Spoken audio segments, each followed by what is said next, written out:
अस्सलाम वालेकुम student, welcome back to our physics class.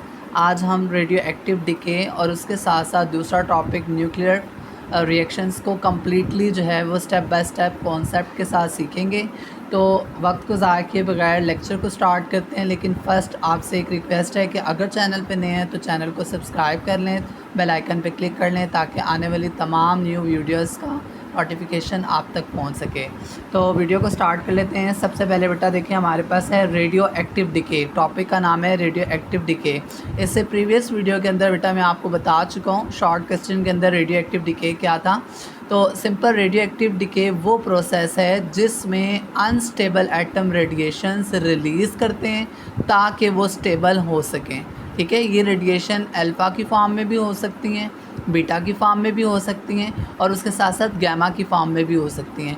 ये इनकी डेफिनेशन बहुत इंपॉर्टेंट है। आपने यहाँ क्वेश्चन लिख लेना, what is radiation radio active decay.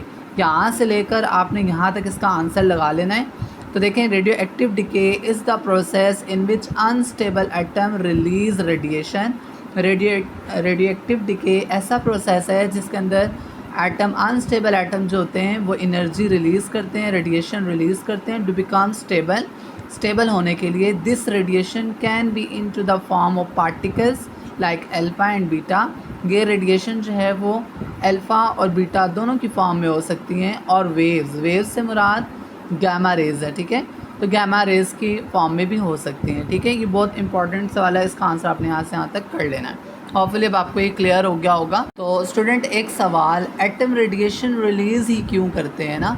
तो क्योंकि देखें उनके न्यूक्लियस में ना न्यूट्रॉन और प्रोटॉन की जो तादाद है ना वो ख़राब हो जाती है, इम्बैलेंस हो जाती है, या न्यूक्लियस के अंदर एक्स्ट्रा एनर्जी हो जाती है तो वो फिर स्टेबल नहीं रहते। फिर वो स्टेबल होने के लिए क्या करते हैं, रेडिएशन को फॉल करते हैं, रेडिएशन को रिलीज़ करते हैं। इसी प्रोसीजर को हम रेडियो एक्टिव डिके कहते हैं। ठीक है ना बच्चे, ये आपका कंप्लीट हो गया। अब यहाँ पर ना इससे एक बड़ी इंपॉर्टेंट सी बातें लिखी हुई, ये भी मैं आपको बता देता हूँ, आपको पता होनी चाहिए ये भी, और इस पेज पे भी और साथ इस पेज पे भी। ठीक है, तो ये हम साथ साथ इसको देख लेते हैं। तो ये हमारे पास इसमें देखें वो बता रहे हैं कि जो हमारे पास देखें न्यूट्रॉन और प्रोटॉन का बैलेंस ठीक ना होना ना, ये न्यूक्लियस के अंदर एक्स्ट्रा एनर्जी पैदा करता है। तो स्टेबल होने के लिए वो क्या करते हैं, रेडिएशन रिलीज़ करते हैं और इस प्रोसेस को हम रेडियो एक्टिव डिके तो कहते हैं। ठीक है, अब यहाँ पर ये जो इसके अंदर कह रहा है ना, वो ये कह रहा है कि आपके पास पेरेंट्स आइसोटॉप्स, यहाँ पे एक नई चीज़ इसने जो ऐड की है ना जो मैंने देखी है, वो पेरेंट्स आइसोटॉप्स और उसके साथ डॉटर आइसोटॉप्स हैं। अब ये क्या है, चलें इसको समझते हैं ना। जब एक अनस्टेबल एटम रेडिएशन रिलीज़ करता है ना, ठीक है, जब एक अनस्टेबल एटम रेडिएशन रिलीज़ करता है तो वो बदल कर एक नया एटम में कन्वर्ट हो जाता है। तो जो पहले वाला एटम होता है उसको हम जो है वो पेरेंट्स आइसोटॉप्स कहते हैं, और जो नया एटम बन जाता है ना उसे हम डॉटर आइसोटॉप्स कहते हैं। मतलब सिंपल बात है कि आपने क्या याद रखना है कि जब अनस्टेबल एटम रेडिएशन रिलीज़ करते हैं तो वो क्या करते हैं कि उसके अंदर बदलाव क्या आता है कि जो पहले से अनस्टेबल एटम था उसे हम पेरेंट्स आइसोटॉप्स कहते हैं, और जो नया एटम बनता है उसको हम डॉटर आइसोटॉप्स कहते हैं। सिंपल फार्मूला आपने याद कर लेना है। ठीक हो गया, तो ये बात इसके अंदर लिखी हुई थी तो मैंने कहा आपको बता दूँ। नेक्स्ट अगर हम नीचे चलें तो हमारे पास मोस्ट इंपॉर्टेंट क्वेश्चन है। यहाँ पर दो किस्म से वो आपसे क्वेश्चन पूछ सकता है। कह सकता है what happen in alpha decay equation. Alpha decay equation के अंदर क्या होता है या क्या होता है, और दूसरा what is the effect of alpha decay on atomic and mass number. कि आप जो अल्फ़ा डिके होता है जब, तो उसके एटॉमिक और मास नंबर पर क्या असर पड़ता है। तो ये दो तरह से आपसे सवाल पूछेगा, आपने ये आपको दोनों तरह से सवाल का जवाब आना चाहिए। इसका आंसर एक ही है, ठीक है, कोई मुश्किल चीज़ नहीं है, इसका आंसर एक ही है, बस सवाल उसने दो तरह से बताए हुए। आपने ये दोनों सवाल लिख लेने, इसे लिख लें। ठीक है, अब देखें रेडियो एक्टिव डिके होती कैसे है। तो इसको समझने के लिए ना हमारे पास तीन ही चीज़ें हैं, एक अल्फ़ा डिके इक्वेशन है और बीटा इक्वेशन है और गैमा इक्वेशन। हम तीनों को डिटेल से पढ़ेंगे ना। तो सबसे पहले हमारे पास अल्फ़ा है, तो अल्फ़ा को देखते हैं। हमारे पास अल्फ़ा क्या कहती है। देखिए स्टूडेंट्स, अल्फ़ा डिके में ना अनस्टेबल न्यूक्लियस एक अल्फ़ा पार्ट मतलब अल्फ़ा पार्ट करता है। ठीक है, अब जब अल्फ़ा पार्ट जो है, या अल्फ़ा पार्ट से मुराद पार्टिकल है, जब अल्फ़ा पार्टिकल जो है बाहर निकलता है ना, तो न्यूक्लियस के अंदर से ना 2 प्रोटॉन और 2 न्यूट्रॉन निकल जाते हैं, ठीक है। फिर बता रहा हूँ, अल्फ़ा जब डिके होता है ना, टूटता है, तो उसके अनस्टेबल होने, उसके न्यूक्लियस के अनस्टेबल होने की वजह से क्या होता है कि उस पार्टिकल के अंदर से या उस न्यूक्लियस के अंदर से 2 प्रोटॉन और 2 न्यूट्रॉन निकल जाते हैं। तो आपने बस याद ये रखना है कि एटॉमिक नंबर 2 कम हो जाते हैं और मास नंबर जो है वो 4 कम हो जाते हैं। बस आपने ये याद रखना है कि एटॉमिक नंबर 2 कम हो जाते हैं और मास नंबर जो है वो 4 कम हो जाते हैं। इससे आपको ये याद रहेगा। तो अब हम इसकी इक्वेशन को अगर देखें ना, इसकी जनरल इक्वेशन ये है, तो ये हमारे पास ऊपर वाला क्या है, हमारा ऊपर वाला क्या है, मास नंबर होता है, नीचे वाला क्या होता है, एटॉमिक नंबर, ऐसे ही है। तो जो मास नंबर है ना, ए से डिनोट करते हैं ना, उसमें से हम क्या करें, ए में से 4 को निकाल रहे हैं। इसी तरह जो जी है वो हमारे पास क्या है, एटॉमिक नंबर है, तो उसमें से हम 2 को निकाल रहे हैं। जैसे कि यहाँ पे लिखा हुआ है, एटॉमिक नंबर को 2 निकल जाते हैं और मास नंबर जो है वो 4। तो अब देखें, एक इक्वेशन से समझते हैं। इसे देखें, यूरेनियम को डिके किया गया, तो यूरेनियम का 238 और नीचे देखें 92 है। तो मास नंबर जो है यूरेनियम का 238 है और ये जो हमारे पास इसका एटॉमिक नंबर वो 92 है। जब ये डिके हुआ ना, टूटा, तो ये थोरियम में कन्वर्ट तो हुआ। अब देखें, कन्वर्ट होने के बाद ऊपर वाले देखें, मास नंबर में से कितने गए, 4 निकाले हैं ना, तो 234 हो गया है। और इसी तरह 92 है, तो 92 में से 2 निकाले तो 90 हो गया, थ्योरियम बन गया, साथ हीलियम और साथ एनर्जी आ गई। इस तरह से अल्फ़ा डिके होता है। तो इजी ट्रिक्स याद रखनी है। इजी ट्रिक्स क्या हैं कि जब आपके पास मास नंबर होगा तो आपके पास कितना निकलेगा, मास नंबर 4 निकलेंगे और एटॉमिक नंबर 2 निकलेंगे। ये इसलिए इतने आराम से बता रहा हूँ कि आपको ये क्लियर होना चाहिए। कोई प्रॉब्लम आ सकता है, कोई न्यूमेरिकल दे दे तो आप इजीली कर भी सकें। उसके बाद नेक्स्ट देखें कि हमारे पास नेक्स्ट दोबारा क्वेश्चन लिख लें, what happen in beta decay equation, और दूसरा क्वेश्चन लिख लें, what is the effect of beta decay in the nucleus. तो ये दोनों ही सवाल हैं और दोनों सवाल का ना एक ही जवाब है। तो अब होपफुली आपने क्वेश्चन लिख लिया होगा। अब आप देखें, इसको भी समझेंगे तो ज़्यादा अच्छे से समझ आ जाएगा। बेटा डिके में ना, बीटा डिके में न्यूक्लियस के अंदर से एक न्यूट्रॉन प्रोटॉन बन जाता है, एक न्यूट्रॉन प्रोटॉन बन जाता है और इस प्रोसेस में एक बीटा पार्टिकल इलेक्ट्रॉन रिलीज़ होता है, ठीक है। अब ज़रा हम देखते हैं किस तरह से रिलीज़ होता है। जैसे ये देखिए ना, हमारे पास ये इसकी जनरल इक्वेशन है, तो हमेशा क्या होगा, एक जो है ना वो न्यूट्रॉन प्रोटॉन बन जाएगा, तो मतलब एक ऐड हो जाया करेगा, ठीक है। और दूसरा क्या है, उसके अंदर से इलेक्ट्रॉन रिलीज़ हो जाएगा, ठीक है, इलेक्ट्रॉन रिलीज़ हो जाएगा। अब देखिएगा कैसे, ये हमारे पास देखें जनरल इक्वेशन है, डिके ऑफ कार्बन 14। देखिए 14 वैसे ही है और 6 है ना, यहाँ पे एक एटॉमिक नंबर ऐड कर दिया गया 7, और ये आपके पास इलेक्ट्रॉन रिलीज़ हो गया, निकल गया एक इलेक्ट्रॉन और साथ क्या आ गया, एनर्जी आ गई। तो इस तरह से जो है वो आपके पास बीटा डिके होता है। नेक्स्ट हम चलते हैं नीचे गैमा डिके की तरफ। अब देखें गैमा डिके में पहले क्वेश्चन लिखिए, what happen in gamma decay equation, और दूसरा क्या है question, what does gamma decay occur, किस तरह से बनती है।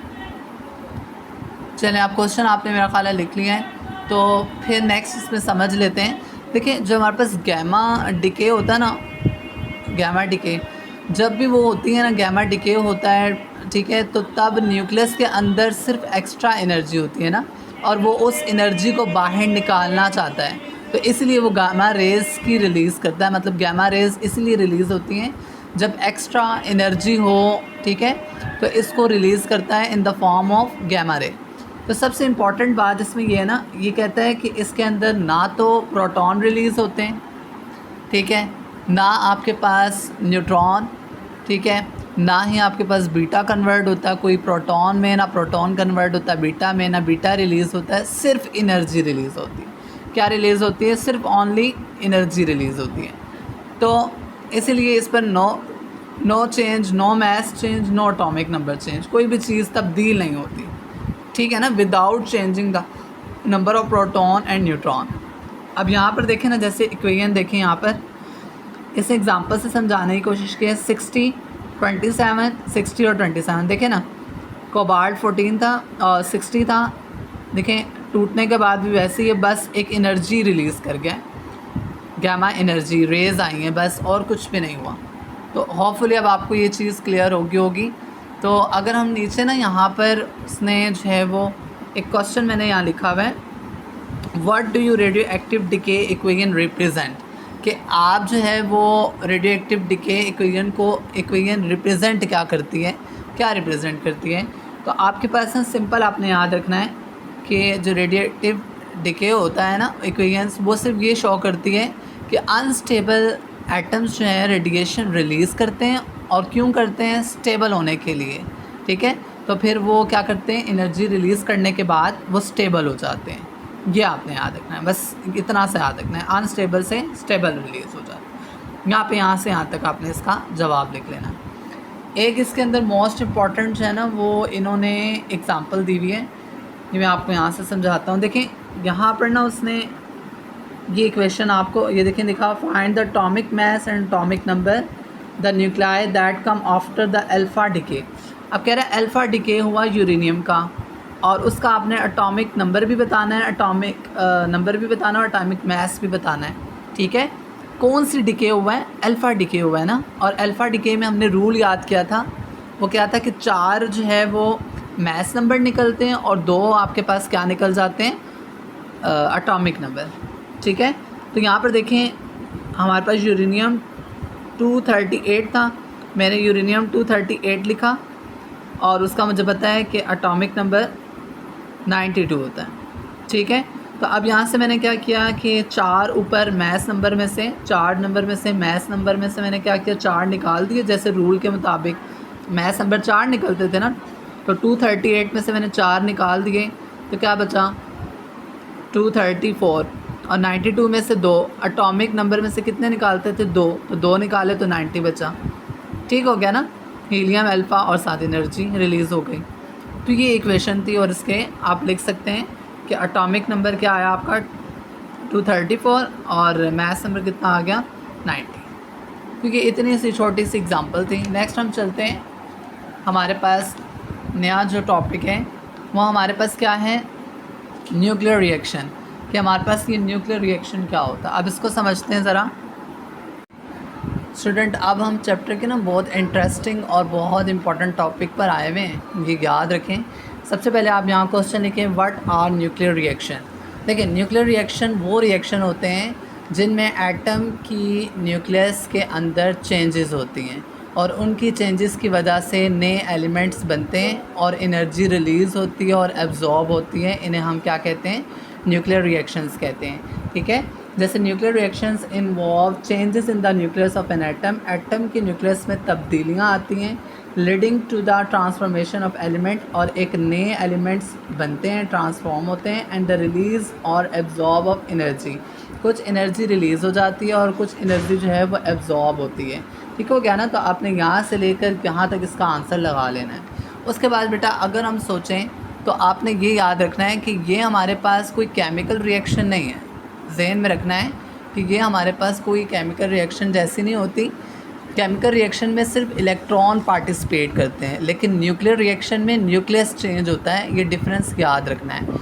उसके अलावा अगर हम देखें तो यहाँ पर ना हमारे पास इसकी 2 मेन टाइप्स हैं, एक फिशन रिएक्शन और एक फ्यूजन रिएक्शन। तो दोनों में बहुत मेजर डिफरेंस है, हम दोनों को डिटेल में पढ़ेंगे।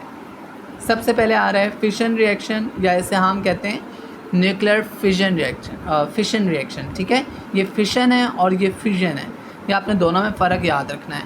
तो पहली टाइप को हम ज़रा डिटेल में पढ़ते हैं। यहाँ पर आपने एक क्वेश्चन राइज कर लें सबसे पहले कि व्हाट इज़ न्यूक्लियर फिशन। एक क्वेश्चन ये बन सकता है, दूसरा ये है what happen during the nuclear fission. ठीक है, ये आपने 2 सवाल हैं, आंसर दोनों का सेम है, यहाँ से लेकर यहाँ तक ये आपने दोनों सवाल का एक ही आंसर है। ठीक हो गया। अब पहले हम सीखते हैं कि हमारे पास न्यूक्लियर फिशन होता क्या है। स्टूडेंट, फिशन का मतलब होता है टूटना या स्प्लिट हो जाना। ठीक है, सिंपल अल्फाजों में। और न्यूक्लियर फिशन में एक हैवी न्यूक्लियस होता है, तो न्यूक्लियर फिशन के अंदर ना एक हैवी न्यूक्लियस होता है, लाइक जैसे यूरेनियम है, ये एक हैवी न्यूक्लियस है और ये न्यूक्लियस जो है वो फर्दर ब्रेक हो जाता है, स्प्लिट हो जाता है दो छोटे न्यूक्लियस के अंदर, ठीक है। तो जब ये दो छोटे न्यूक्लियस के अंदर ब्रेक होता है ना, तो बहुत सारी एनर्जी भी रिलीज़ होती है, बहुत सारे न्यूट्रॉन्स भी रिलीज़ होते हैं, ठीक है। तो अब ये ऐसा, इसी प्रोसेस को हम क्या कहते हैं, फिशन रिएक्शन या न्यूक्लियर फिशन। तो सबसे पहले यहाँ से पढ़ के देखते हैं, यहाँ आपने क्वेश्चन राइज कर लिया होगा, तो ये दोनों का आंसर जो है ना वो यही है। In fission reaction a heavy nucleus like uranium split into two smaller nuclei when bombarded by a neutron. अब कह रहे हैं कि जब फिशन रिएक्शन में एक हैवी न्यूक्लियस ब्रेक हो जाता है, जब हम उसे स्प्लिट करते हैं, ठीक है, दो छोटे न्यूक्लियाई में, ठीक है, बम्बार्ड करके न्यूट्रॉन्स को, this process release a large amount of energy, और ये प्रोसेस बहुत ज़्यादा अमाउंट में एनर्जी को खर्च करता है, and additional neutron which can cause a chain rule, और जो इसके अंदर से निकलने वाले न्यूट्रॉन्स हैं ना, उनकी वजह से चेन रूल बन जाता है या चेन रिएक्शन बनता है। ठीक हो गया, यहाँ से आपने यहाँ तक इसका आंसर लगा लेना है। आगे मोस्ट इम्पॉर्टेंट पॉपुलर क्वेश्चन है, हु डिस्कवर न्यूक्लियर फिशन, कि किसने डिस्कवर किया, दरियाफ्त किसने किया था न्यूक्लियर फिशन को।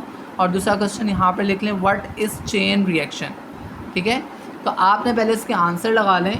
चौथे का जो आंसर है क्वेश्चन नंबर 4 का, वो आपने यहाँ से यहाँ तक लगाना, ठीक हो गया। होपफुली आपको समझ आ गई होगी। फिर उसके बाद अगर 5 की बात करें, तो 5 क्वेश्चन का आंसर आपने यहाँ से लगाना है और यहाँ पे लिखना है इन दिस प्रोसेस, यहाँ से इन दिस प्रोसेस से लेकर न्यूट्रॉन पर रिएक्शन, यहाँ तक, ये इसका आंसर। अब हम पहले सीखते हैं, फिर हम आगे मज़ीद बात करते हैं। तो सबसे पहले अगर हम देखें तो nuclear fission was first discovered in 1939 by Otto Hahn and Fritz Strassmann. तो ये दो बंदे थे जिन्होंने क्या किया था, पहली बार 1939 में डिस्कवर की, दरियाफ्त की न्यूक्लियर फिशन को, ठीक हो गया। तो ये MCQs में भी वो पूछ सकता है कि आपके साइंटिस्ट के नाम बिल्कुल आने चाहिए। दूसरा क्वेश्चन जो हमने लिखा है ना, व्हाट इज़ चेन रूल, ये मोस्ट इंपॉर्टेंट क्वेश्चन है। देखें चेन रूल होता क्या है, जब पहली बार फिशन से जो न्यूट्रॉन निकलते हैं ना, वो जाकर दूसरे यूरेनियम एटम को भी तोड़ देते हैं, फिर उनसे मज़ीद न्यूट्रॉन्स निकलते हैं और ये प्रोसेस बार बार रिपीट होता रहता है। इसी को हम चेन रिएक्शन कहते हैं। क्लियर होगी बात। In this process also release extra neutrons, typically 2 और 3 पर fission event which average 2.5 neutrons पर रिएक्शन। तो जो हमारे पास ये ऐसा रिएक्शन है जिसके अंदर क्या होता है, एक्स्ट्रा एनर्जी रिलीज़ होती है और फिर क्या होता है कि यूरेनियम बार बार टूटता है और मज़ीद न्यूट्रॉन्स निकालता है, और इसके बार बार रिपीटिशन को हम चेन रूल कहते हैं। ठीक हो गया ना। तो यहाँ पर उसने एक बात बहुत इम्पॉर्टेंट लिखी है कि इसका जो रिएक्शन है ना, वो रिलीज़ जो एवरेज होता है ना पर रिएक्शन, तो वो 2.5 न्यूट्रॉन पर रिएक्शन होता है। ये MCQs के लिए भी इम्पॉर्टेंट है कि आपने यहाँ पर मार्क कर लेना है। ठीक हो गया ना। अच्छा, अब इसके बाद अगर हम देखें तो हमारे पास, मैंने यहाँ साइड पे क्वेश्चन लिखा है, state 1 use of nuclear fission, कि आपने एक यूज़ बताना है न्यूक्लियर फिशन का। इसका आपने आंसर जो है ना न्यूक्लियर फिशन का आपने लगाना है यहाँ तक, ठीक है। छठे का यहाँ से आगे से शुरू करना है, 5 के आगे से, यहाँ से दिस चेन रिएक्शन से यहाँ तक।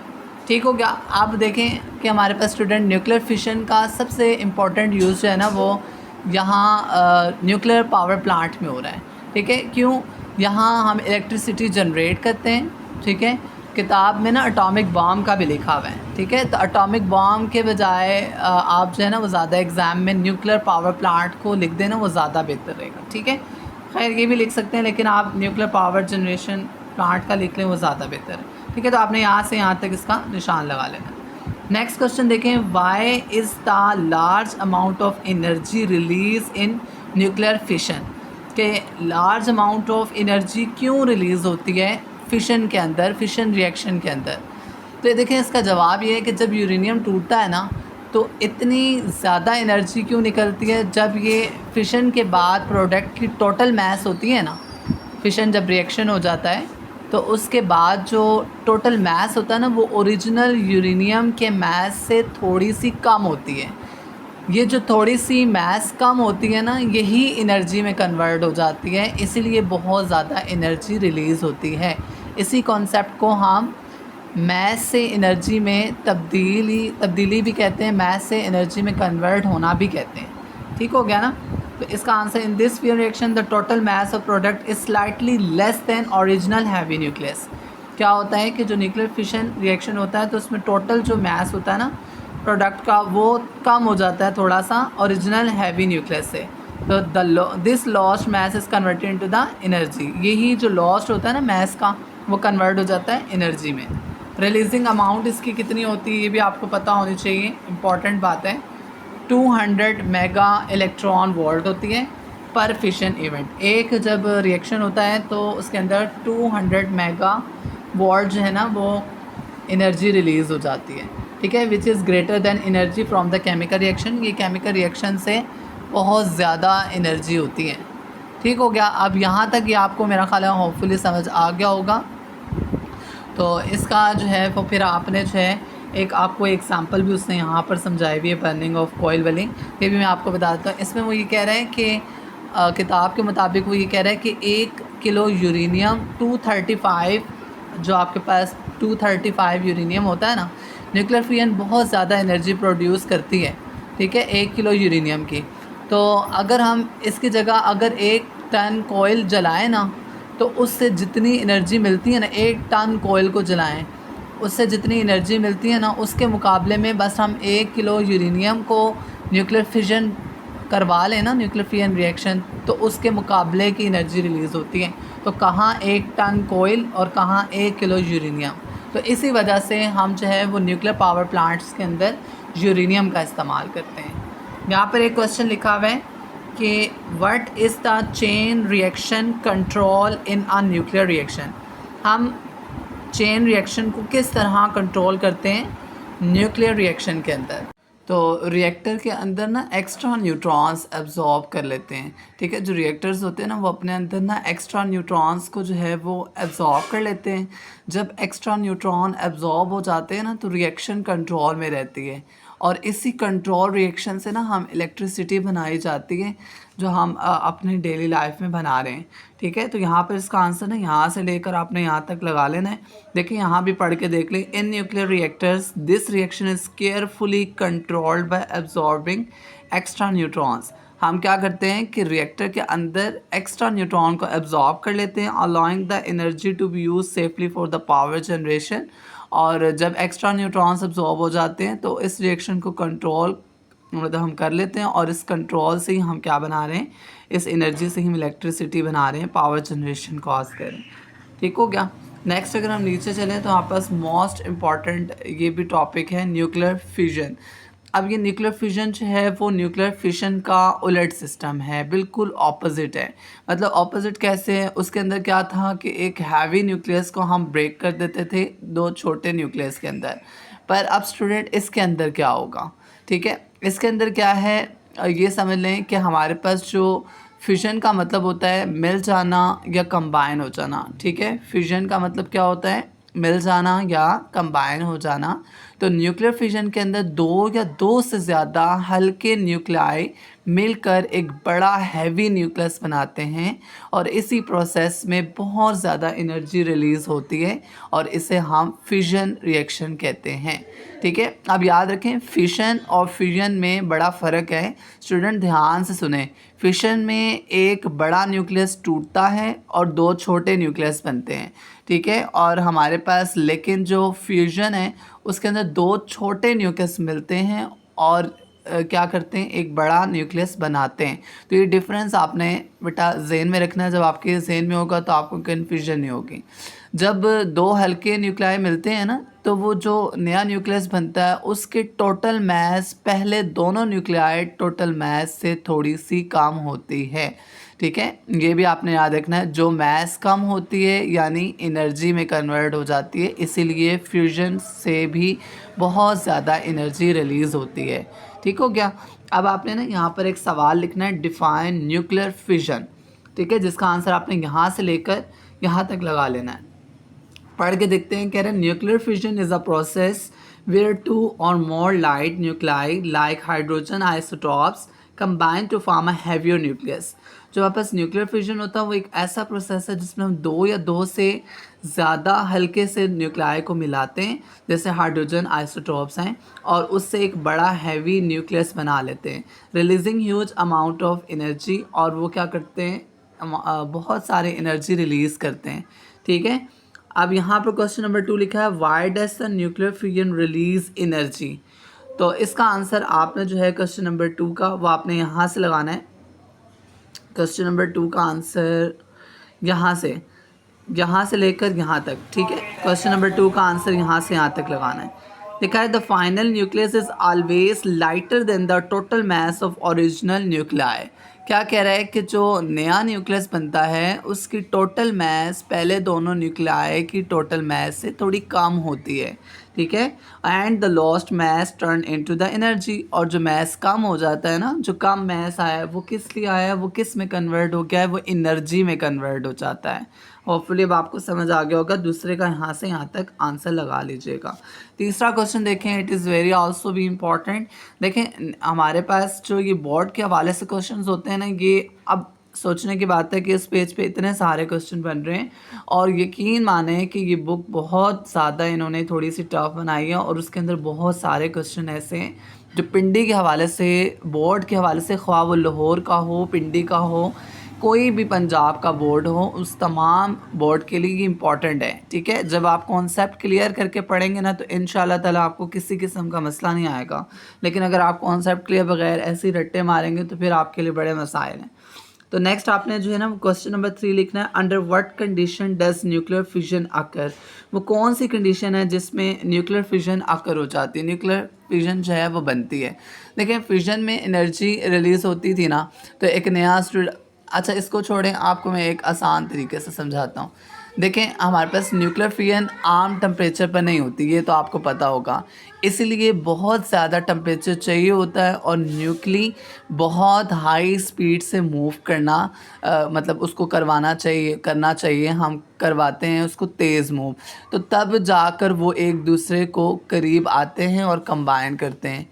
ठीक है, मतलब ये सिंपल कि टेम्परेचर हमें बहुत ज़्यादा चाहिए होता है जिसमें हम न्यूक्लियाई को न्यूक्लियाई के करीब लेकर आते हैं। न्यूक्लियाई कब हाई स्पीड से मूव करेगा, जब आप उसको टेम्परेचर हाई दोगे।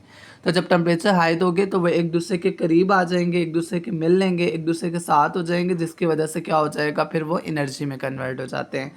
आपने ना यहाँ से देखना है, दिस अकर से लेकर क्वेश्चन नंबर 3 यहाँ तक है, एनर्जी तक। This occur at extremely high temperature and speed where some mass is converted into the energy. ये कब अकर होता है कि जब हाई टेम्परेचर, सही हाई टेम्परेचर हम लेते हैं तो उसकी वजह से न्यूक्लियाई की स्पीड बढ़ जाती है और मास जो है वो एनर्जी में कन्वर्ट हो जाता है। यहाँ से लेकर यहाँ तक आपने इसका आंसर लगा लेना है। नेक्स्ट अगर क्वेश्चन की तरफ चलें तो हम हमारे पास देखें, ये क्वेश्चन है what is produce when deuterium and tritium fuse. आप ये जो है ना ये क्वेश्चन लिख लें। तो उसके बाद देखें स्टूडेंट, हमारे पास हीलियम न्यूक्लियस का एक न्यूट्रॉन और बहुत ज़्यादा एनर्जी प्रोड्यूस होती है, ये डेफिनेशन याद कर लें। ठीक है, सिंपल सी बात है। When deuterium and tritium fuse they form a helium alpha particle and release energy. जब भी हमारे पास ड्यूटेरियम एंड ट्रिटियम फ्यूज़ होते हैं तो वो क्या बना लेते हैं, हीलियम बनाते हैं। जैसे अल्फ़ा पार्टिकल लाइक कौन सा देखें, ड्यूटेरियम 2 वाला, ट्रिटियम 3 वाला, और फिर क्या बना लेते हैं, अल्फ़ा पार्टिकल। ठीक है, अल्फ़ा पार्टिकल कैसे याद हो तो 4 ऊपर से हम मैथ नंबर माइनस करते थे, और जो है वो हम एटॉमिक नंबर में से 2 माइनस करते थे। ठीक हो गया ना, तो ये हमारे पास उसकी इक्वेशन आ गई है। Next question also being important, why do the sun and star shine. ठीक है, क्या कह रहा है कि जो हमारे पास तुलबा जो सन है वो क्यों अंदर कोयल मतलब सन जो है वो इस तरह शाइन क्यों करता है जिस तरह तारे करते हैं। ठीक है, तो हमारे पास इसका आंसर देखें, the sun and star shine because of fusion reaction where 4 hydrogen nuclei fuse into 1 helium nucleus releasing about 25.7 mega electron volt of energy। ठीक है, तो सिंपल वो कह रहा है कि जो सन और स्टार्स हैं वो शाइन क्यों करते हैं। तो जो देखें सूरज और जो तारे होते हैं ना उनमें फिजन रिएक्शन होता है और उसमें हाइड्रोजन न्यूक्लियाई फ्यूज़ होता है 1 हीलियम न्यूक्लियस के अंदर, और जो एक हीलियम न्यूक्लियस जो एनर्जी रिलीज़ करता है that is 25.7 mega electron volt होती है। तो इतनी सारी एनर्जी रिलीज़ करता है जिसकी वजह से हम क्या कहते हैं कि वो इसीलिए आपको चमकते हुए नज़र आ रहे होते हैं। ठीक है, तो अब होपफुली आपको ये समझ आ गया होगा। नेक्स्ट आपने क्वेश्चन लिखना है what is the temperature of the sun core, कि सन कोर का टेम्परेचर क्या होता है। तो स्टूडेंट न्यूक्लियर फिजन के लिए बहुत ज़्यादा टेम्परेचर चाहिए होता है, तो सन के कोर के टेम्परेचर तकरीबन 20 मिलियन केल्विन होता है, 20 मिलियन केल्विन। ठीक है, तो इसी टेम्परेचर की वजह से फ्यूजन रिएक्शन कंटिन्यूसली होती रहती है। तो ये वैल्यू भी आप याद कर लेंगे, एमसीक्यूज़ के लिए बहुत इंपॉर्टेंट है। तो देखें यहाँ से answer, the sun core at nearly 20 million kelvin provide the perfect condition for fusion to occur. तो क्या कह रहे हैं, सन जो है ना वो सन के कोर के अंदर, कोर क्या था, सन का जो बीच वाला हिस्सा था ना, दरमियान वाला, उसे हम कोर कहते हैं। उसमें 20 मिलियन केल्विन जो है वो तकरीबन टेम्परेचर होता है, जो कि एक परफेक्ट टेम्परेचर होता है किस कंडीशन के लिए, फ्यूजन रिएक्शन के लिए। ठीक है, तो आपने इसका आंसर यहाँ से यहाँ तक लगा लेना है। होपफुली अब आपको ये भी क्लियर हो गया होगा। नेक्स्ट चलते हैं। नेक्स्ट तो अगले पेज पर जो है वो नया टॉपिक आ गया है, तो फिर वीडियो बहुत मज़ीद लंबी हो जाती है, तो इस टॉपिक को यहीं पर ही जो है ना वो ख़त्म करते हैं।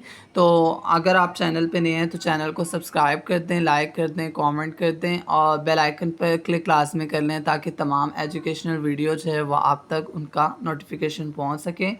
Thanks for watching my videos, please subscribe my channel. Thank you so much. अल्लाह हाफिज़।